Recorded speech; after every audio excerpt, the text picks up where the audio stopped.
ഉബയ്യ് ഇബ്നു കഅബ് റളിയല്ലാഹു അൻഹുവിനെ വിളിച്ചുകൊണ്ട് ഒരു ദിവസം നബി സല്ലല്ലാഹു അലൈഹി വസല്ലമ ഉബയ്യ് ഇബ്നു കഅബ് റളിയല്ലാഹു തആല അൻഹു ഉബയ്യ് ഇബ്നു കഅബ് റളിയല്ലാഹു അൻഹുവിനെ വിളിച്ചുകൊണ്ട് പരിശുദ്ധ റസൂൽ സല്ലല്ലാഹു അലൈഹി വസല്ലമ പറഞ്ഞു, ഉബയ്യേ, നിങ്ങൾക്ക് ലം യകുനില്ലദീന കഫറു ഓതിത്തരാൻ അല്ലാഹു എന്നോട് കൽപ്പിച്ചിരിക്കുന്നു.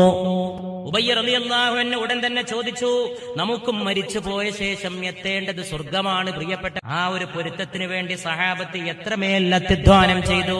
ഉബയ്യേ, ലം യകുനില്ലദീന കഫറൂ എന്ന സൂറത്ത് നിങ്ങൾക്ക് ഓതിത്തരാൻ അല്ലാഹു എന്നോട് കൽപ്പിച്ചിരിക്കുന്നുവെന്ന് പറഞ്ഞപ്പോ ഉബയ്യ് റളിയല്ലാഹു അൻഹു തിരിച്ചു ചോദിച്ചു, വസമ്മാനി, അല്ലാഹ് എന്നെ പേരിട്ട് വിളിച്ചുകൊണ്ട് തന്നെയാണോ നബി അങ്ങനെ കൽപ്പിച്ചത് സല്ലല്ലാഹു അലൈഹി വസല്ലം?